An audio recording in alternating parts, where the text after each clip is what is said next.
Ini sudah hadir semua? Siap, hadir. Siap. Oke, assalamualaikum warahmatullahi wabarakatuh. Waalaikumsalam warahmatullahi wabarakatuh. Selamat pagi, salam sejahtera untuk kita semua.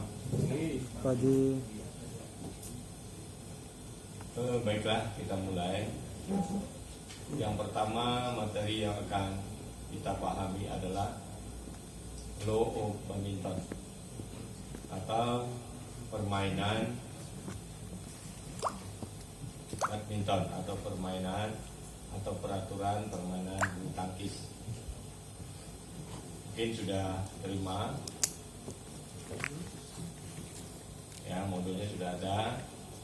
Itu adalah pegangan awal bisa jadi wasit ya. Tapi sebelumnya saya akan perkenalkan diri ya. Saya Nelson ya, tahun kelahiran 2 Desember 58. Jadi tahun ini saya berumur 66 tahun. Dan saya barusan purna bakti dari PNS. Saya kebetulan juga mengajar di perguruan tinggi di Jambi. Dan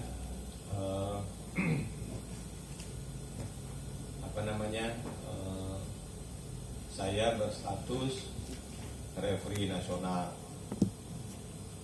dan juga berstatus sebagai kasubit turnamen di PPBSI.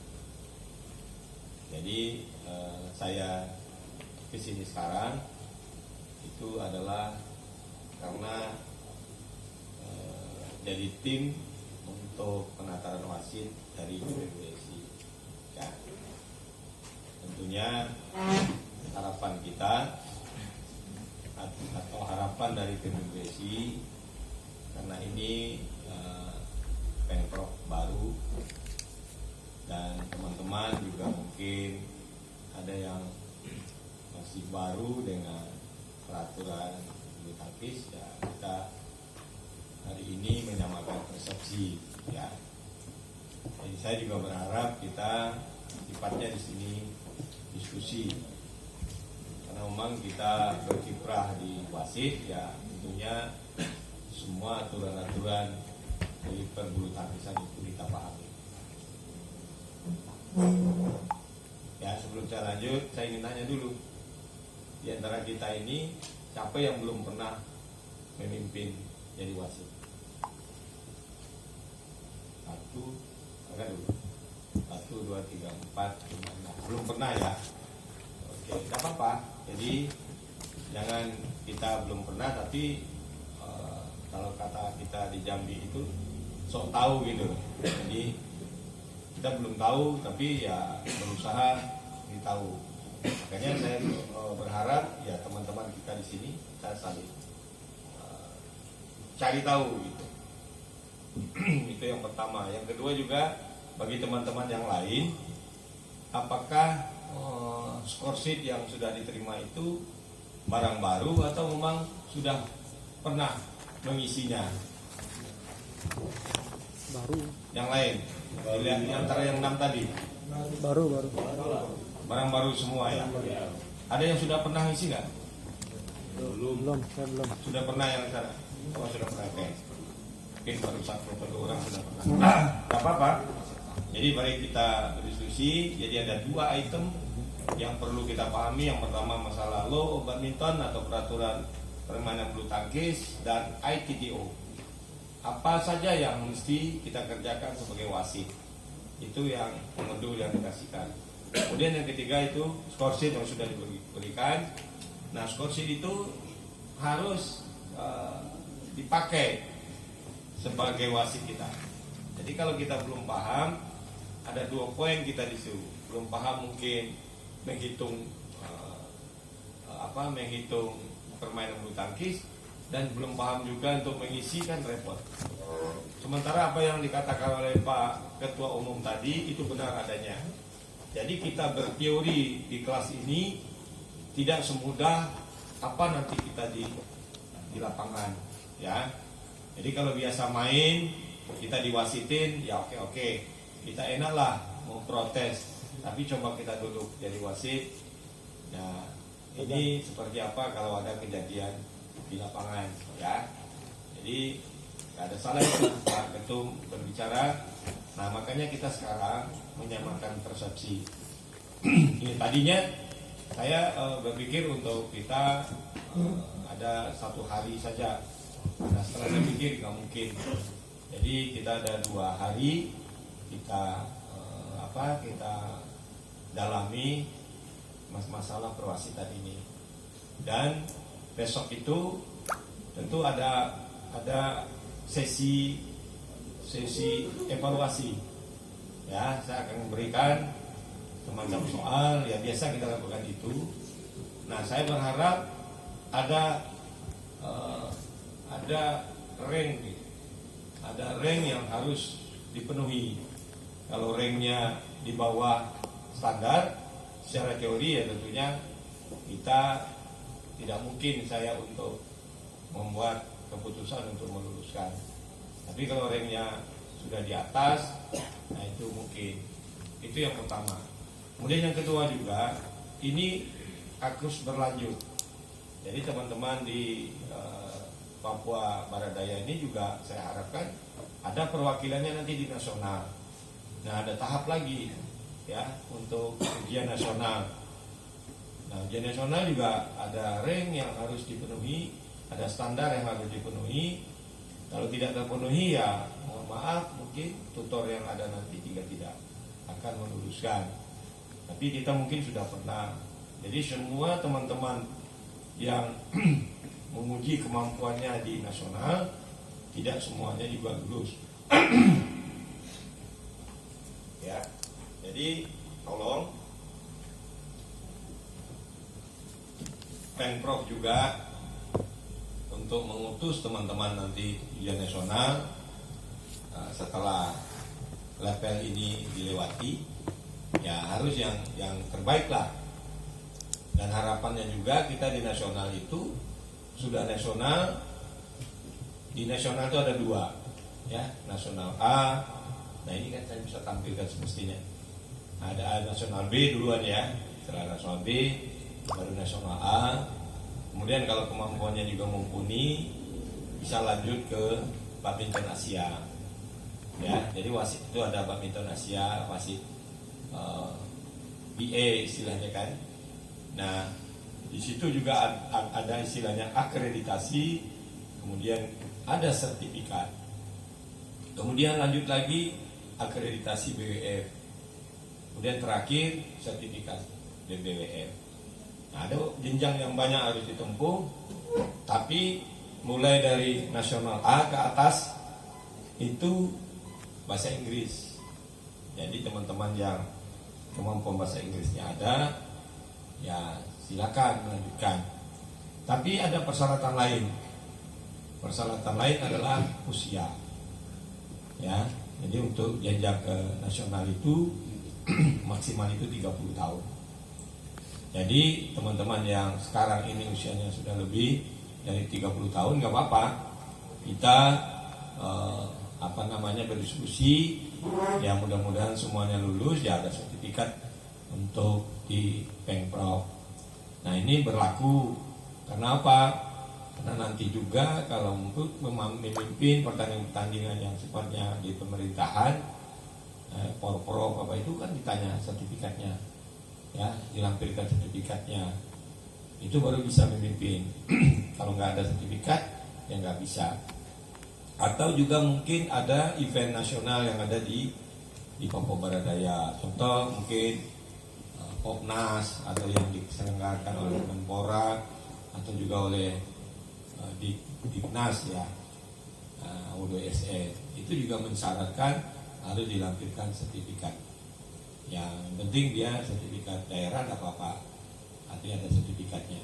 Nah, jadi tolong teman-teman yang sekarang silakan kita luangkan waktu luangkan waktu kita berdiskusi seperti apa nantinya kita memimpin pertandingan. Ketua Umum sudah mengingatkan tadi kan, seperti apa kalau terjadi ya protes-protes di lapangan, seperti apa kita mengambil keputusan di lapangan, seperti apa kalau terjadi foul dan segala macam. Ya, jadi makanya saya berharap kita bisa berdiskusi dan saling tanya jawab. Ya, saling berdiskusi. Saya tidak ingin juga ada satu hanya dari saya saja. Saya berharap, malah mungkin saya berharap ada pertanyaan yang nggak bisa saya jawab. Ya, ada mungkin saja nggak bisa saya jawab dan saya minta waktu. Saya juga berdiskusi dengan teman yang lain yang mungkin lebih paham kalau memang ada kejadian yang sulit dimengerti. Contoh aja di kita menonton di internasional sering terjadi pertanyaan, kenapa ya kalau ini waktu seolah-olah ini disahkan, tapi kalau ini foul, nah soal macam ya, itu. Oke, ada pertanyaan sementara terkait dengan awal ini? Nggak ada ya? Baik, kita lanjutkan bahwasannya tadi sudah saya sebutkan wasit itu ada levelnya mulai dari kabupaten kota. Dan kemarin kalau nggak salah di Papua Barat Daya ini sudah diselenggarakan oleh di Raja Ampat kalau nggak salah. Ya, ada penataran yang untuk kabupaten kota. Nah, sekarang statusnya ini sekarang untuk wasit Pengprov. Nah, sebenarnya untuk wasit Pengprov ini adalah teman-teman yang sudah menempuh wasit kabupaten kota, ya. Tapi nggak apa-apa, karena memang masalah jarak, waktu dan kesempatan adanya sekarang ya nggak apa-apa. Ya, saya berharap yang tadi yang belum pernah ya tetap belajar untuk teorinya seperti apa. Tapi ingat juga ini ada prakteknya. Karena wasit itu bukan di kelas seperti ini. Wasit itu adanya di lapangan, di kursi yang tinggi itu. Nah, apa yang kita ada di kelas ini sudah ada di dalam pikiran kita semuanya mestinya, ya. Ada kejadian, oh ini peraturan ini yang berlaku. Oh, ada kejadian ini peraturan. Baik, peraturan yang ada di meja itu ada berapa ya?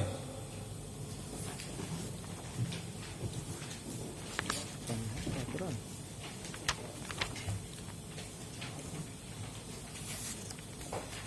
Kalau obat Newton itu ada berapa?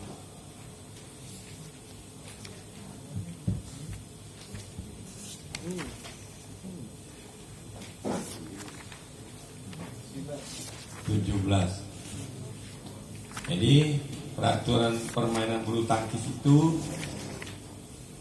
ada 17. Nah, kita di perwasitan dan di referee itu peraturan itu 17. Tapi kadang-kadang ada peraturan itu yang kita sebut dengan peraturan ke-18 atau ada istilahnya law 18.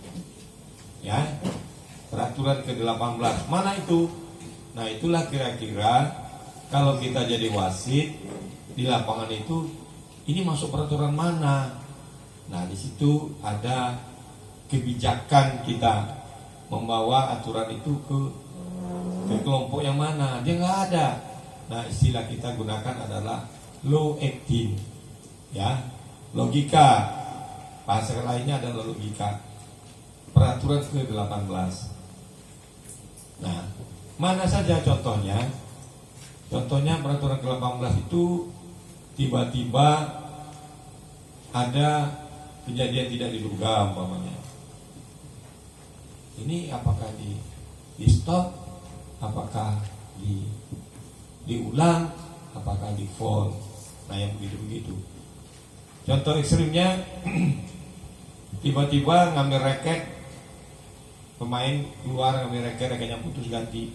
Oh, ternyata raket yang tadi yang putus tadi masih di tangan, sehingga raketnya jadi 2 di tangan. Nah, pertanyaannya itu sah nggak? Atau kalau dia keluar ngambil raket, karena ngambilnya kan buru-buru, kebawa bajunya, ketarik bajunya ke lapangan, ini mana? Aturan mana? Nah, yang seperti itu yang dimaksud dengan low acting. Ya, nah, jadi banyak kejadian-kejadian yang mungkin saja terjadi, walaupun peluangnya kecil, tapi yang kemungkinan itu harus kita ungkapkan. Nah, dan mungkin itu juga kemungkinan teman-teman punya pertanyaan, ini seperti apa ya kalau kejadian gitu. Oke.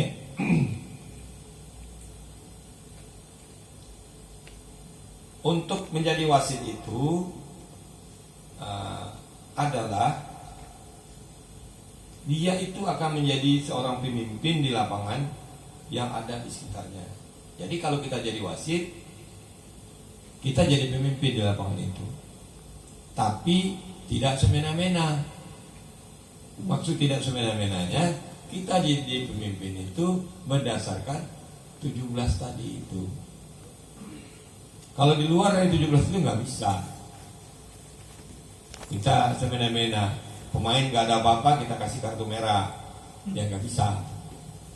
Karena mungkin kita nggak suka dengan dia. Oh, udah kamu banyak tingkah, kartu merah gitu pokoknya. Nggak bisa.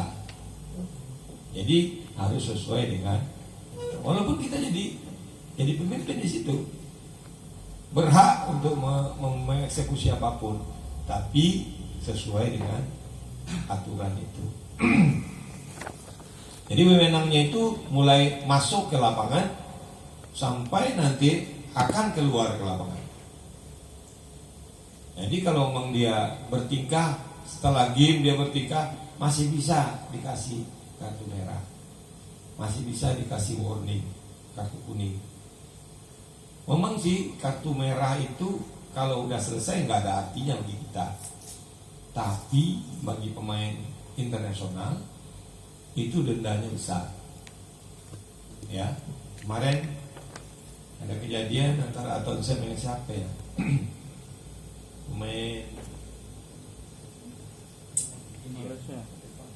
Jepang ya memperebut bola itu. Dia berebut untuk ngambil shuttlecock.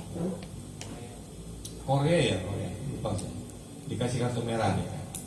Nah, konsekuensinya mungkin dia tidak ada masalah waktu itu, tapi masalah setelahnya ada denda yang harus dipenuhi. Jadi kalau kita nggak ada masalah, pemain nasional nggak ada konsekuensi lain dari kartu merah itu kecuali memang foul. Artinya kalau dalam permainan kartu merah, ya kalau saya di kartu merah berarti shuttlecock itu pindah kalau saya pegang, poin untuk kawah lawan, ya.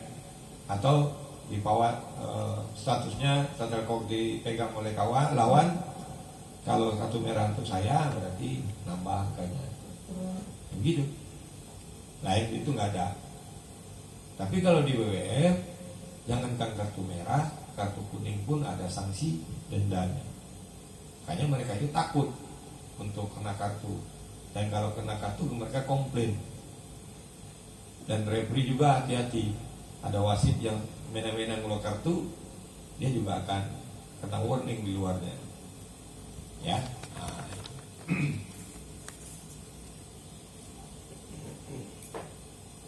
Lain halnya kalau foul saja, ya. Ada pemain delay, default, itu bukan kartu merah. Foul dalam artian dia kehilangan angka atau lawan dapat angka gitu.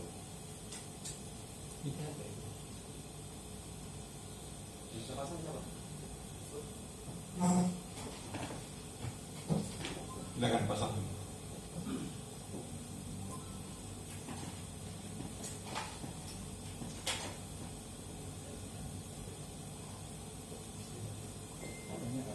Sini aja.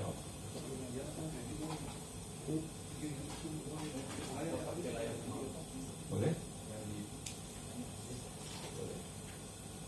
Turunnya pakai apa?